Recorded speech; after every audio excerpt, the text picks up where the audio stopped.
Hello बच्चों, स्वागत है आपका अपने YouTube चैनल पर। हमने इससे पहले वाली क्लास के अंदर केमिकल कोऑर्डिनेशन एंड या बोले तो इंटीग्रेशन चैप्टर के अंदर या एंडोक्राइन सिस्टम के अंदर हम बेसिक इंट्रोडक्शन पढ़ चुके हैं। उसमें पिट्यूटरी ग्लैंड की स्ट्रक्चर के बारे में, हाइपोथैलेमस के बारे में कुछ इंफॉर्मेशन हम पढ़ चुके हैं। वहां पे अपन ने देखा भी था कि पिट्यूटरी एंटीरियर पोस्टीरियर जो पिट्यूटरी है किस किस टाइप के हार्मोन का सिक्रेशन कर रही है, उन सब के बारे में अपन डिटेल में पढ़ चुके हैं। अभी वन बाय वन क्या कर रहे हैं, एक एक ग्लैंड के अंदर अपन की कौन कौन से हार्मोन सिक्रेट हो रहे हैं वो देखेंगे। अपने बताया था pituitary gland total 9 hormone secrete कर रही है, जिसमें से 2 हार्मोन पोस्टीरियर पिट्यूटरी कर रही थी। पोस्टीरियर पिट्यूटरी के लिए एक चीज बताई थी अपन ने क्या कि वो सिंथेसिस नहीं करती, ओनली सिक्रेशन या बोले तो रिलीज करती है। सिंथेसिस उनको हाइपोथैलेमस करता है और नाम थे हाइपोथैलेमस के जो सिक्रेट करने वाले एंजाइम हार्मोन कौन कौन से थे, ऑक्सीटोसिन और एलीएच अरे थे ना। इसके बाद एंटीरियर पिट्यूटरी 7 हार्मोन सिक्रेट कर रहे थे, उनकी लिस्ट अपने लास्ट क्लास के अंदर लिख ली थी। अभी वन बाय वन उन्हीं हार्मोन्स की डिटेलिंग करने जा रहे हैं अपन। सबसे पहले है अपन हेडिंग डालें पिट्यूटरी हार्मोन्स। ये पिट्यूटरी जो ग्लैंड्स हैं उससे कौन कौन से हार्मोन्स सिक्रेट हो रहे हैं। सबसे पहले अपन लिखा है कि एडिनो हाइपोफाइसिस। एडिनो हाइपोफाइसिस क्या है, इसके बारे में अपन ने पहले डिस्कस किया था। क्या है कि एडिनो हाइपोफाइसिस के अंदर अपन एंटीरियर पिट्यूटरी और जो पार्स इंटरमीडिया या बोले तो मिडिल पिट्यूटरी दोनों को एक साथ कंबाइन करके अपन क्या बोलते हैं, एडिनो हाइपोफाइसिस। जो एंटीरियर पिट्यूटरी है उसको पार्स डिस्टलिस भी बोला था। क्यों बोला था, तो अपन को पता चला कि हाइपोथैलेमस का पार्ट नहीं, वो हाइपोथैलेमस से दूर का पार्ट है, इसलिए अपन ने बोला डिस्टलिस, क्योंकि ये एलिमेंट्री कैनाल का एक ही मॉडिफिकेशन था ड्यूरिंग एम्ब्रायोनिक स्टेज। अब है मिडिल पिट्यूटरी जो कि एक हार्मोन सिक्रेट करती है एमएसएच, मेलानोसाइट स्टिमुलेटिंग हार्मोन। और एनसीईआरटी एक लाइन बोलती है कि इन एडल्ट ह्यूमन बीइंग के अंदर हमें पूछ ले एग्जाम में क्वेश्चन आ जाए कि एमएसएच कौन सिक्रेट करता है, तो हमें आंसर देना है कि एंटीरियर पिट्यूटरी, क्योंकि एनसीईआरटी क्या बोलती है कि एंटीरियर पिट्यूटरी के साथ जो मिडिल पिट्यूटरी है वो एडल्ट स्टेज के अंदर फ्यूज हो जाती है। तो एमएसएच कौन सिक्रेट करता है, एंटीरियर पिट्यूटरी करती है। नेक्स्ट एडिनो हाइपोफाइसिस क्या है, वो सिंथेसिस भी करती है और हार्मोन का सिक्रेशन भी करवाती है, जबकि पोस्टीरियर सिर्फ सिक्रेशन करवाती थी या बोले तो पार्शियली स्टोर करती थी, वो सिंथेसिस नहीं करती थी। तो ये अपन ने देखा इंट्रो। और अब वन बाय वन अगर सबसे पहले हार्मोन की बात करें तो सबसे पहला हार्मोन कौन सा पढ़ना है अपन को, ग्रोथ हार्मोन। कौन सा हार्मोन है, ग्रोथ हार्मोन, जिसको अपन बोलते हैं सोमेटोट्रोफिक हार्मोन। एसटीएच या जीएच से रिप्रेजेंट करते हैं, नाम दोनों याद रखना, ग्रोथ हार्मोन और सोमेटोट्रोफिक हार्मोन। हाइपोथैलेमस से 2 टाइप के हार्मोन रिलीज होते हैं, रिलीजिंग और इनहिबिटिंग। अगर हाइपोथैलेमस से अगर ग्रोथ हार्मोन रिलीजिंग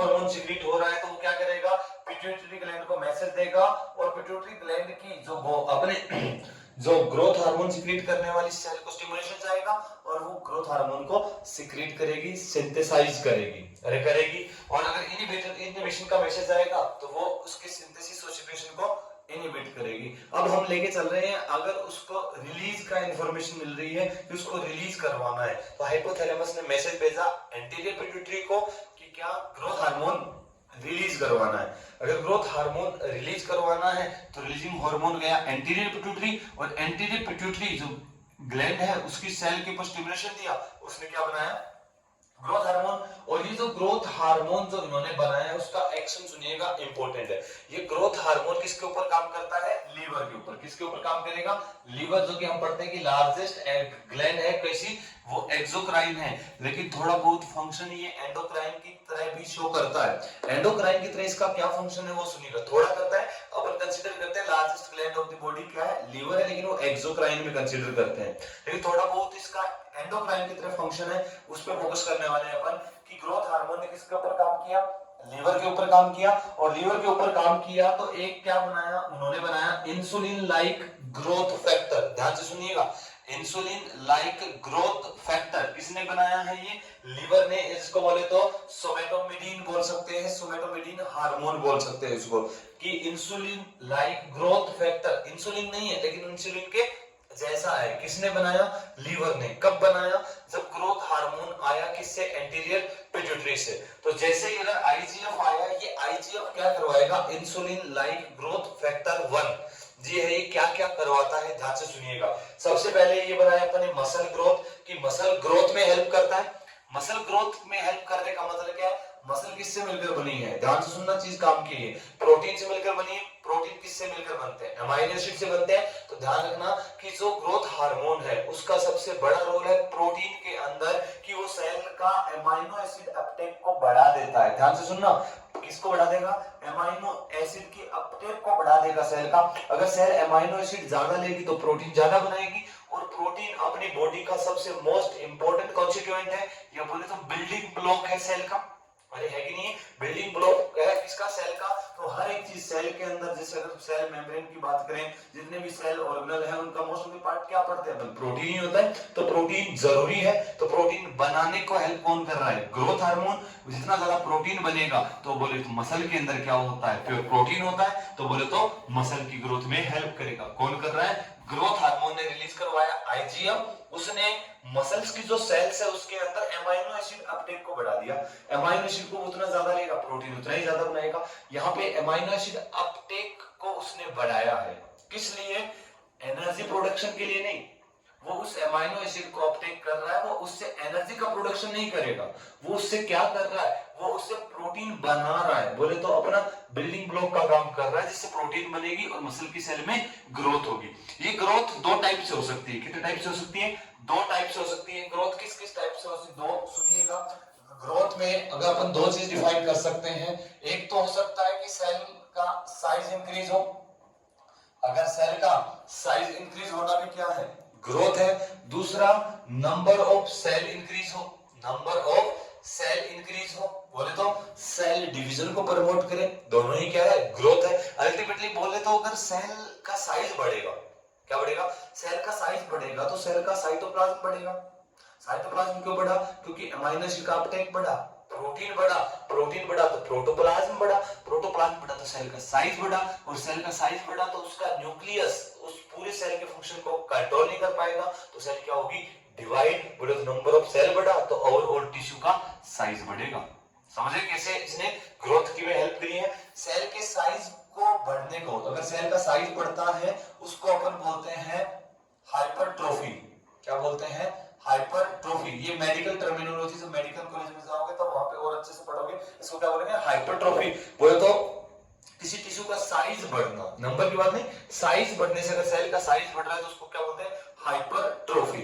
दूसरा है कि नंबर ऑफ सेल का बढ़ना क्या है? हाइपरप्लेशिया। हाइपरप्लेशिया क्या है? नंबर ऑफ सेल का इंक्रीज होना। तो सेल का साइज बढ़ रहा है, वो अल्टीमेटली लास्ट में कहां पे जा रहा है? बोले तो सेल डिवीजन पे जा रहा है। हाइपरट्रोफी कन्वर्ट हो रही है आगे जाके हाइपरप्लेशिया में। पहले साइज इंक्रीज हो रहा है, उसकी वजह से सेल डिवीजन के अंदर एक कंसेप्ट पढ़ते हैं अपन, कैरियोप्लाज्मिक इंडेक्स।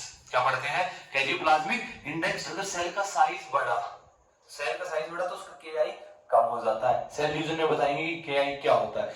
केआई उसका कम हो जाएगा तो सेल डिवाइड होगी और सेल के नंबर बढ़ेंगे। नंबर बढ़ने का मतलब हाइपरप्लेजिया। तो नंबर बढ़ा, साइज बढ़ा, सेल का ओवरऑल टिश्यू का क्या हुआ? ग्रोथ हुआ। ठीक है। तो जैसे मसल पे काम करेगा, मसल को ग्रोथ करवाएगा। दूसरा है जैसे सॉफ्ट बॉडी ऑर्गन्स। बॉडी के अंदर जो अपने जो ऑर्गन्स हैं जिनको अपन विसरल ऑर्गन बोलते हैं, जैसे बात करें एग्जांपल अगर अपने दिया लीवर का, लीवर के अलावा स्टमक मान लो, या दूसरे भी जो भी ऑर्गन है बॉडी के अंदर, वो सभी उन ऑर्गन्स की ग्रोथ में भी क्या करता है? ये हेल्प करेगा। मसल ग्रोथ, बॉडी के ऑर्गन की ग्रोथ बॉडी के अंदर प्रेजेंट है।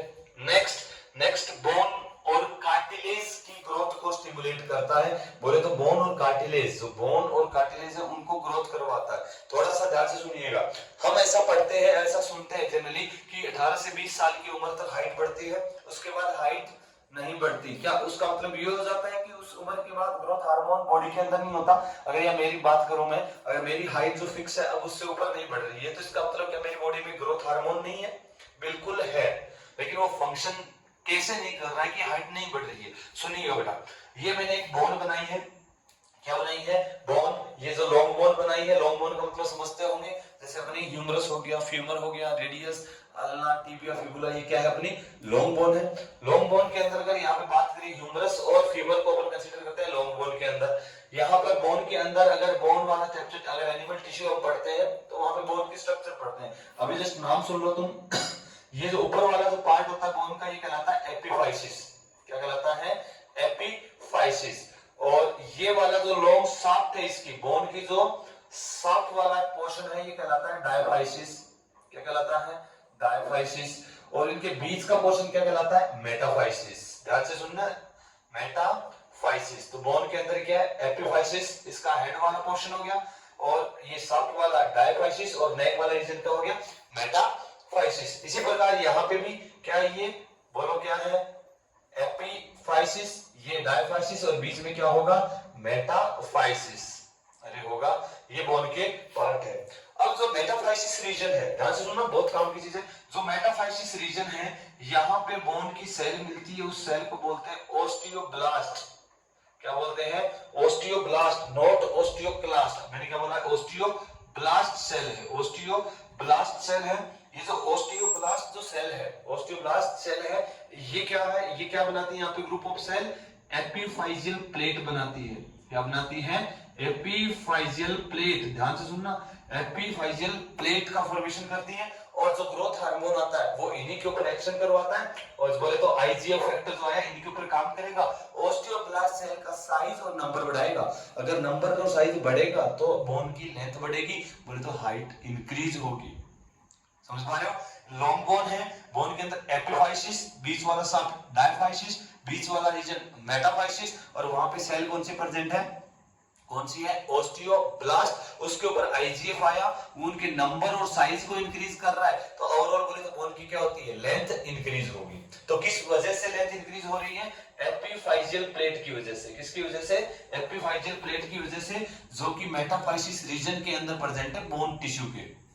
ठीक है, बोन एक क्या है, टिश्यू है। ठीक है, तो यहाँ पे हाइट अब अगर इंक्रीज हो रही है, लेकिन एडल्ट कंडीशन के अंदर, एडल्ट होने के बाद एक फिक्स एज के बाद क्या होगा, एपिफाइजियल प्लेट डिस्ट्रॉय हो जाती है। एपिफाइजियल प्लेट काम नहीं करती, डिस्ट्रॉय हो जाएगी। अगर वो डिस्ट्रॉय हो गई है तो वहां की सेल ग्रो करेगी, ग्रो नहीं कर पाएगी, नंबर नहीं बढ़ा पाएगी, तो हाइट नहीं बढ़ेगी, बोले तो बोन की लेंथ इंक्रीज नहीं होगी।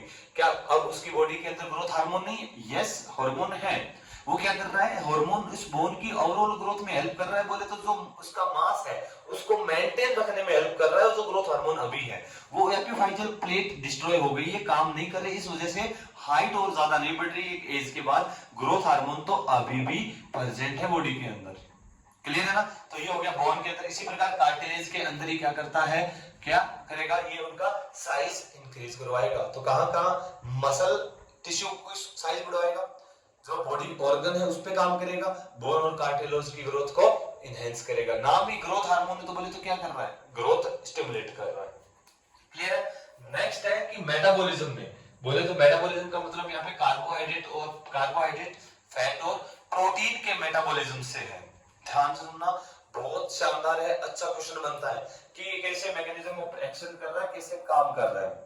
अगर सबसे पहले बात करें प्रोटीन मेटाबॉलिज्म की, कि प्रोटीन मेटाबॉलिज्म पर क्या फर्क पड़ा। अभी अपने थोड़ी देर पहले पढ़ा था कि ग्रोथ हार्मोन जब सीक्रेट होगा तो आईजीएफ, बोले तो insulin like growth factor release होगा, और वो क्या करवाएगा, सेल के अंदर एमाइनो एसिड के अपटेक को बढ़ा देगा। अपटेक बढ़ा मतलब प्रोटीन बनना शुरू हुआ, बोले तो क्या बोलूं, प्रोटियोजेनेसिस। ध्यान से सुनिएगा, प्रोटियोजेनेसिस प्रोटीन बनने की प्रोसेस, प्रोटियोजेनेसिस। एक होता है प्रोटियोलाइसिस, प्रोटीन को ब्रेक करने की प्रोसेस। यहाँ पे प्रोटीन को ब्रेक नहीं किया जा रहा, अगर ब्रेक करें तो एनर्जी मिलती है, तो एनर्जी के लिए प्रोटीन को ब्रेक नहीं किया, यहाँ पे अमीनो एसिड को जोड़ के प्रोटीन बनाया है। तो बोले तो प्रोटीन पे क्या इफेक्ट डालेगा, increase amino acid uptake by cell of liver and muscle. Liver और मसल की सेल में अमीनो एसिड अपटेक को बढ़ा देगा, जिससे प्रोटीन सिंथेसिस होगा, साइज बढ़ेगा। दूसरा इंपॉर्टेंट आ रहा है, देखो ये खुश था, ये देखो अपना झंडा लिए खड़ा है, पी से प्रोटीन, आराम से खुश था। इधर देखो फैट, फैट के आंसू देख रहे हो कि नहीं देख रहे, ये देखो भाई रो रहा है, क्यों रो रहा है सुनिएगा। ग्रोथ हार्मोन क्या करता है, ग्रोथ हार्मोन इंक्रीज करता है लिपोलाइसिस को, किसको, लिपोलाइसिस को, डिक्रीज करता है लिपोजेनेसिस को। बोले तो लिपिड के ब्रेकडाउन को एनहेंस कर रहा है, उसके प्रोटियोजेनेसिस को एनहेंस कर रहा था, प्रोटीन बना रहा था, यहाँ लिपोलाइसिस को एनहेंस कर रहा है। बोले तो फैट का जो टिश्यू है, बोले तो फैट टिश्यू क्या बोलते हैं, एडिपोज टिश्यू है, उसका ब्रेकडाउन करवाएगा ये, उसको सिंथेसिस नहीं करवाएगा, क्योंकि सेल के अंदर अगर फैट का फॉर्मेशन होना शुरू हो गया, जब ग्रोथ हार्मोन काम कर रहा है, अगर फैट फॉर्मेशन या फैट बनना शुरू हो गया तो क्या होगा, वो प्रोटीन के फॉर्मेशन के अंदर क्या करेगा, इंटरप्शन पैदा करेगा, बोले तो उसकी मैकेनिज्म को थोड़ा इनहिबिट करेगा, प्रोसेस के अंदर कॉम्प्लिकेशंस आएगा। तो ये ग्रोथ हार्मोन क्या कर रहा है, फैट को तो लिपोलाइसिस उसको तो ब्रेक करवा रहा है, और ब्रेक करवाएगा तो क्या मिलेगी, एनर्जी। तो बोले तो फैट के ऑक्सीडेशन करने से ये इस प्रोसेस के अंदर एनर्जी प्रोडक्शन करने में हेल्प मिलेगा। वैसे अगर हम बात करते हैं प्राइम एनर्जी का प्राइमरी सोर्स कौन होता है, कौन होता है, बोलिए दिमाग में आया, कार्बोहाइड्रेट। प्राइमरी या इंस्टेंट सोर्स ऑफ एनर्जी कौन है, कार्बोहाइड्रेट। लेकिन ग्रोथ हार्मोन कार्बोहाइड्रेट की यूज को कम करता है, सेल के अपटेक को डिक्रीज कर देता है ग्लूकोज के, लेकिन वो फैट के लिपोलाइसिस को बढ़ाता है, फैट को ऑक्सीडाइज करता है, फैट को ब्रेक करता है, जिससे एनर्जी मिलती है। तो ध्यान से, in the influence of growth hormone, growth hormone के इन्फ्लुएंस में fat is used for energy, energy के लिए क्या किया जा रहा है, यूज किया जा रहा है, in preference to carbohydrate and protein, carbohydrate और प्रोटीन के कंपैरिजन में फैट को यूज किया जाएगा एनर्जी के लिए। तो प्रोटीन, कार्बोहाइड्रेट, और बातें अपन कार्बोहाइड्रेट मेटाबॉलिज्म पर, फैट का देखा, प्रोटीन का देखा। कार्बोहाइड्रेट मेटाबॉलिज्म में क्या कर रहा है, ध्यान से सुनिएगा, decrease uptake of glucose by the cell. बोले तो सेल ग्लूकोज का अपटेक नहीं कर पाएगी, ग्लूकोज कहां है, एब्जॉर्ब, डाइजेशन के बाद जो फूड न्यूट्रिएंट आएंगे कहां आएंगे, ब्लड में, और ब्लड से सेल लेगी। बोले तो उस ब्लड से सेल के लेना ही तो क्या है, अपटेक है। यहाँ पे ग्रोथ हार्मोन ने क्या किया, ग्लूकोज के अपटेक को कम कर दिया, तो बोले सेल के पास ग्लूकोज नहीं जाएगा, तो ग्लूकोज से वो एनर्जी नहीं लेगी, क्योंकि एनर्जी वो किससे ले रही है, अब फैट से ले रही है, जब ग्रोथ हार्मोन फंक्शन कर रहा है तब। ठीक है, तो इसने अपटेक कर दिया, डिक्रीज कर दिया सेल का ग्लूकोज के लिए, तो जिससे क्या हुआ, ब्लड के अंदर ग्लूकोज का लेवल बढ़ेगा कि नहीं बढ़ेगा, क्योंकि कार्बोहाइड्रेट तो अपने खाया है, ग्लूकोज एब्जॉर्ब हुआ है, तो ब्लड ग्लूकोज लेवल क्या हो चुका है, बढ़ चुका है। इसीलिए क्या बोलते हैं, ग्रोथ हार्मोन क्या है, ग्रोथ हार्मोन क्या है, डायबिटोजेनिक हार्मोन है। डायबिटीज के अंदर होता क्या है, इंसुलिन काम नहीं करता, तो ब्लड के अंदर ग्लूकोज लेवल बढ़ जाता है। ये भी क्या कर रहा है, ब्लड ग्लूकोज लेवल को बढ़ा रहा है, कौन, ग्रोथ हार्मोन। तो एक प्रकार का डायबिटोजेनिक हार्मोन है ये, डायबिटीज को प्रमोट करने वाला हार्मोन है, क्योंकि ब्लड के अंदर ग्लूकोज लेवल को इंक्रीज कर रहा है। कैसे इंक्रीज कर रहा है, क्योंकि वो ग्लूकोज को ऑक्सीडाइज नहीं करवा रहा, वो फैट का ब्रेक डाउन करवा रहा है, फैट को तोड़ रहा है। अरे समझ में आया मैकेनिज्म कैसे हुआ। नेक्स्ट, जैसे अपने शो किया है कि ये ब्लड वेसल्स है, इसके अंदर ये मॉलिक्यूल मैंने ग्लूकोज के दिखाई है, तो सेल, ये सेल है, सेल क्या नहीं कर पा रही, इसका अपटेक नहीं कर पा रही है, तो ब्लड के अंदर ग्लूकोज के मॉलिक्यूल बढ़ जाएंगे, तो ब्लड ग्लूकोज लेवल इंक्रीज होगा, तो अपने लिखा डायबिटोजेनिक हार्मोन। मैकेनिज्म समझ में आई। प्रोटीन के अपटेक, अमीनो एसिड अपटेक को बढ़ाएगा जिससे प्रोटीन बनेगा, फैट का ब्रेक डाउन कराएगा जिससे एनर्जी लेगा, कार्बोहाइड्रेट अपटेक कम करेगा, ब्लड ग्लूकोज लेवल बढ़ जाएगा। क्लियर है, ये है मेटाबॉलिज्म कार्बोहाइड्रेट, फैट और प्रोटीन पर। नेक्स्ट अपन को इसके अंदर देखना है कि इनके हाइपोसिक्रेशन और हाइपरसिक्रेशन से क्या हो सकता है। बोले तो अगर ग्रोथ हार्मोन नॉर्मल से कम सिक्रेट हो या नॉर्मल से ज्यादा सिक्रेट हो, तो कौन कौन से डिसऑर्डर हो सकते हैं, उस पर फोकस करना है। बहुत इंपॉर्टेंट एग्जाम में क्वेश्चन आते हैं। सबसे पहले अगर बात करें हाइपोसिक्रेशन की, अगर चाइल्डहुड स्टेज के अंदर ही अगर बात करें, ग्रोथ हार्मोन का सिक्रेशन क्या हो जाए, कम हो, ग्रोथ हार्मोन सिक्रेट कम हो रहा है, तो उस कंडीशन में क्या होगा, कौन सी डिसऑर्डर होगा, ड्वार्फिज्म। क्या होगा, ड्वार्फिज्म, या बात करें जिसे बोलते हैं बोनापन, क्या होगा, बोनापन। और बॉडी ग्रोथ क्या हो जाएगी, रुक जाएगी, बॉडी ग्रोथ रुक गई तो क्या बोलते हैं उनको, clowns of circus, clowns of circus. मतलब सर्कस के अंदर जो बौने काम करते हैं वो क्या है, ड्वार्फिज्म के शिकार है। ड्वार्फिज्म बोले तो जिसको क्लाउन ऑफ सर्कस भी बोलते हैं, बोले तो जादू दिखाने वाले, सर्कस के अंदर वो सर्कस दिखाते हैं कि नहीं दिखाते, जादू नहीं, सर्कस दिखाते हैं कि नहीं दिखाते, वहां पे इनको क्या बोलते हैं, क्लाउन्स ऑफ सर्कस, या इनको मिगेट्स भी बोलते हैं। क्या बोलते हैं, मिगेट्स भी बोलते हैं। थोड़ा सा ध्यान करें, ड्वार्फिज्म तो हाइट कम रहेगी क्योंकि ग्रोथ हार्मोन नॉर्मल से बहुत कम सिक्रेट हुआ है। Next, intelligence and alertness normal है। इन कंडीशन में जो ड्वार्फिज्म के शिकार है उनके अंदर इंटेलिजेंस बोले तो ब्रेन और अलर्टनेस बिल्कुल नॉर्मल होगी, but sexual maturation delay, sexual जो मैच्योरेशन है वो डिले हो जाएगी, वो प्रॉपर सही से नहीं हो पाएगी। नेक्स्ट है ड्वार्फिज्म। देखो वैसे ड्वार्फिज्म के बहुत सारे रीजन हो सकते हैं, हो सकता है लीवर प्रॉपर फंक्शन नहीं कर रहा हो, लीवर प्रॉपर फंक्शन नहीं करेगा तो आईजीएफ नहीं बनेगा, तो ग्रोथ इनहिबिट हो सकती है, ड्वार्फिज्म पैदा हो सकती है, कंसीडर हो सकती है। हो सकता है वो जेनेटिक डिसऑर्डर हो, अगर जीन अपने आप को एक्सप्रेस नहीं कर पा रहा तो उसकी वजह से ड्वार्फिज्म हो सकता है। और तीसरा रीजन अगर अपनी पिट्यूटरी एंटीरियर पिट्यूटरी ग्लैंड अगर फंक्शन नहीं कर रही है तो उस वजह से भी ड्वार्फिज्म हो सकता है। तो dwarfism due to defect in pituitary gland, अगर पिट्यूटरी ग्लैंड के अंदर डिफेक्ट की वजह से ड्वार्फिज्म हो रहा है तो उसको क्या बोलते हैं? एटिलियोसिस। क्या बोलते हैं? एटिलियोसिस। क्या है? एटिलियोसिस। क्लियर है? एटिलियोसिस नाम इतना इंपॉर्टेंट नहीं है, ड्वार्फिज्म इंपॉर्टेंट है, ध्यान रखना, हाइट कम रह जाएगी। अब दूसरा आता है, अगर हाइपर सिक्रेशन की बात करें, अगर नॉर्मल से सिक्रेशन ज्यादा हो रहा है, अगर ग्रोथ हार्मोन का, दो चीजें हैं, दोनों चीजों में थोड़ा सा डिफरेंस देखना। एनसीईआरटी शानदार लाइन बोलती है यहाँ पर कि हाइपर सिक्रेशन अगर चाइल्डहुड में हो रहा है तो कंडीशन होती है जाइजेंटिज्म। चाइल्डहुड में ज्यादा है तो क्या होगा? जाइजेंटिज्म। जाइजेंटिज्म का मतलब है एक जाइंट, एक बहुत बड़ा साइज बढ़ना। बोले तो एक अगर चाइल्डहुड की बात करेंगे तो बच्चे की जो हाइट होगी वो 6 to 7 फीट तक हो जाएगी। 6 से 7 फीट तक चाइल्डहुड स्टेज के अंदर ही हाइट पहुंच चुकी है, बहुत एक्सेसिव ग्रोथ हो चुकी है, तो वो भी नॉर्मल नहीं, एबनॉर्मल कंडीशन है। अगर ग्रोथ हार्मोन का हाइपर सिक्रेशन हो रहा है तो उसकी वजह से क्या होगा? जाइजेंटिज्म। उसके अंदर क्या क्या होगा? Limb are extraordinary long, जो इसकी लिम्स होगी, हाथ पांव जो होंगे वो नॉर्मल से ज्यादा लंबे होंगे, हथेलियां बहुत लंबी लंबी होगी, उंगलियां लंबी होगी, या बोले तो हाइट एक्स्ट्रा ऑर्डिनरी इंक्रीज हो जाएगी। बॉडी एक प्रकार से क्या होगी? इम्बैलेंस्ड होगी। बॉडी क्या होगी? इम्बैलेंस्ड, नॉर्मल बैलेंस नहीं है, क्योंकि चाइल्डहुड के अंदर ग्रोथ हार्मोन बहुत ज्यादा आ गया।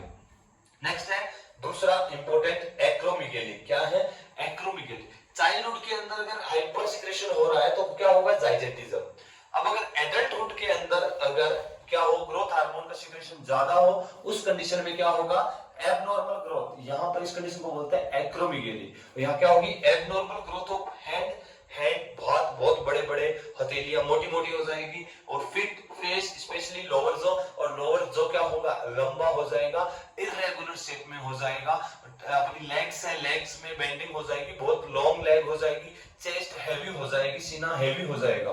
मतलब तो मस्कुलर ग्रोथ बढ़ जाएगी, क्योंकि क्या कर रहा है? ग्रोथ करवा रहा है, और हमें पता है ये ग्रोथ हार्मोन क्या कर रहा है? मसल ग्रोथ को बढ़ा रहा है। तो चेस्ट के ऊपर जो अपने पेक्टोरियस मसल, जो चेस्ट की मसल होती है, इनको क्या बोलते हैं? पेक्टोरियस मसल बोलते हैं। जो मेजर पेक्टोरियस, जो मेजर या माइनर जो मसल्स है, उनका क्या हो जाएगा? साइज एक्सेसिव ग्रोथ हो जाएगी। तो इससे क्या होगा कि hand, fit, face, specially lower जो क्या हो जाएगा? इंक्रीज। अपीयरेंस में भी गोरिल्ला लाइक, अपीयरेंस कैसी होगी ऑर्गेनिज्म की? गोरिल्ला के जैसे दिखाई देगा। बड़े बोले तो ठोड़ी, कान, ये सब क्या हो जाएंगे? बड़े बड़े हो जाएंगे। चेहरा इररेगुलर शेप में हो जाएगा। अगर इसका एग्जांपल अपन अगर देखें तो एक है pride of India, the great खली, नाम सुना होगा। इंडिया का प्राइड है, ग्रेट खली जो है, उनकी अगर आज क्या करना, तुम फोटो सर्च करना, उनको देखना, वो जो है वो एक्रोमेगाली के शिकार है। उनके अंदर कौन सा डिसऑर्डर है? एक्रोमेगाली है। उनकी नीचे लोअर जो उनकी थोड़ी, इनकी चिन देखना बहुत लंबी है, कान बड़े बड़े, हाथ, और उनकी चेस्ट देखना, चेस्ट बहुत हेवी है, WWE के अंदर से ना वो बहुत हेवी है। तो इस वजह से उन कंडीशन को क्या बोलते हैं? एक्रोमेगाली बोलते हैं। अगर एक्रोमेगाली की टाइम से अगर पता नहीं चले, कैरेक्टर नोटिस में नहीं आए, तो ये डेथ भी कॉज कर सकता है। डेथ भी कॉज कर सकता है, क्योंकि सबसे ज्यादा क्या? चेस्ट मसल्स को बहुत बढ़ा रहा है। अगर चेस्ट मसल्स का साइज बढ़ा तो वेट बढ़ने की वजह से ब्रीदिंग के अंदर डिफिकल्टी होगी, और ये डेथ भी कॉज कर सकता है। अगर डिफरेंस पूछे एक्रोमेगाली और जाइजेंटिज्म में, तो थोड़ा सा ध्यान रखना कि जाइजेंटिज्म के अंदर जो बॉडी ग्रो कर रही है, जाइजेंटिज्म के अंदर जो चाइल्डहुड के अंदर जो बॉडी ग्रो कर रही है, वो एक डेफिनेट प्रोपोर्शनेट के अंदर ग्रो कर रही है। बोले तो उसके अंदर डिफॉर्मिटीज नहीं होगी, बोले तो बॉडी के अंदर इरेगुलरिटीज नहीं मिलेगी, जैसे हाथ पैर टेढ़े मेढ़े हो जाना, थोड़ी का टेढ़ा हो जाना, बड़े बड़े ऐसे कंडीशन ही होगी। जो ग्रोथ होगी थ्रू आउट दी बॉडी एक सिस्टमेटिक या डेफिनेट प्रोपोर्शन के अंदर होगी। बट एक्रोमेगाली के अंदर क्या होती है? डिफॉर्मिटीज हो जाएगी, टेढ़े मेढ़े हाथ पैर होंगे, थोड़ी बढ़ जाएगी, कान बड़े होंगे, हाथ बड़े होंगे, और शरीर के अंदर मसल्स का साइज बढ़ जाएगा। तो ये होता है इन दोनों में डिफरेंस। अभी एक एनसीईआरटी की लाइन अपन को ध्यान रखनी है। एनसीईआरटी लाइन बोलती है, ध्यान से सुनना, पेज नंबर बता देता हूं तुमको, उस पेज पे आना है और अपन को एनसीईआरटी की लाइन को ध्यान से देखना है। देखिएगा बेटा ध्यान से एक एक चीज को, एनसीईआरटी कौन सी लाइन क्या बोल रही है। जैसे अपन केमिकल कंट्रोल एंड कोऑर्डिनेशन को शुरू करते हैं, वहां पर हम जाएंगे पेज नंबर 333 नंबर पेज के ऊपर। अगर हम देखेंगे तो वहां पर पिट्यूटरी ग्लैंड टॉपिक दिया है, और वहीं पर यहाँ पे अपन को एक पैराग्राफ दिया है छोटा सा, किसके बारे में? इससे किसके बारे में? ग्रोथ हार्मोन के बारे में। इसी को मैं रीड करके बताता हूँ, ये पॉइंट एग्जाम में आ सकते हैं। Our secretion of growth hormone stimulate abnormal growth of body leading to gigantism। क्या कर रहा है? abnormal growth शो करेगा, gigantism cause करेगा। and low secretion of GH result in the stunted growth। stunted growth का मतलब है ग्रोथ का रुक जाना, स्टंट हो जाना मतलब ग्रोथ का रुक जाना, रिजल्टिंग इन पिट्यूटरी ड्वार्फिज्म। इसको क्या बोलते हैं? Pituitary dwarfism. क्योंकि ड्वार्फिज्म के जैसे दूसरे भी हो सकते हैं, वो जेनेटिक डिसऑर्डर भी हो सकता है, लीवर डैमेज होने की वजह से भी हो सकता है। ये पिट्यूटरी की वजह से हो रहा है तो अपने पिट्यूटरी ड्वार्फिज्म या एटिलियोसिस बोला है। क्लियर है? नेक्स्ट है excess secretion of growth hormone in adult. Adult के अंदर अगर एक्सेसिव सिक्रेशन हो गया, इंपॉर्टेंट है, तो क्या कहलाएगा वो? ध्यान से, स्पेशली इन मिडिल एज, बोले तो मिडिल एज के अंदर अगर हो जाए एडल्ट कंडीशन में, can result in severe disfigurement. Severe disfigurement बोले तो नॉर्मल बॉडी का जो फिगर होता है, जो नॉर्मल बॉडी होती है, क्या हो जाएगी? डिसफिगरमेंट, बॉडी एबनॉर्मल हो जाएगी। स्पेशली द फेस, फेस क्या हो जाएंगे? टेढ़ा मेढ़ा हो जाएगा, थोड़ी बढ़ जाएगी। और दूसरी जो चेहरे की जो मैक्सिला मैंडिबल ये बोन्स इंक्रीज हो जाएगी, इरेगुलर शेप हो जाएगी चेहरे की, called acromegaly, which may lead to serious complication। जिससे क्या हो सकते हैं? सीरियस कॉम्प्लिकेशंस जनरेट हो सकते हैं। And premature death if unchecked, अगर अनचेक्ड रहेगा तो मैच्योरिटी से पहले डेथ भी हो सकती है, बोले तो बुढ़ापे से पहले डेथ भी हो सकती है। The disease is hard to diagnose in the early stage. Early stage के अंदर इस डिजीज को डायग्नोस करना हार्ड है। And often goes under undetected for many year, कई सालों तक अनडिटेक्टेड भी रहती है। नेक्स्ट लाइन लिखिए, until change in external feature become noticeable। जब तक अपन को एक्सटर्नल फीचर नोटिस होना शुरू नहीं होंगे तब तक क्या रहेंगे? इसके फीचर अपन को दिखाई नहीं देंगे। अगर टाइमली चेक नहीं करवाया तो डेथ भी हो सकती है। तो ये था ऑल अबाउट ग्रोथ हार्मोन। एक चीज और याद रखना, जो अपने डायर्नल रिदम होता है, डायर्नल रिदम का मतलब दिन के टाइम का जो पूरा शेड्यूल होता है, उसके अंदर अर्ली मॉर्निंग में ग्रोथ हार्मोन का लेवल सबसे ज्यादा होता है। क्लियर है? तो ये था ऑल अबाउट ग्रोथ हार्मोन। बाकी नेक्स्ट क्लास के अंदर अपन दूसरे हार्मोन के बारे में चर्चा करेंगे। तब तक के लिए टाटा, बाय बाय।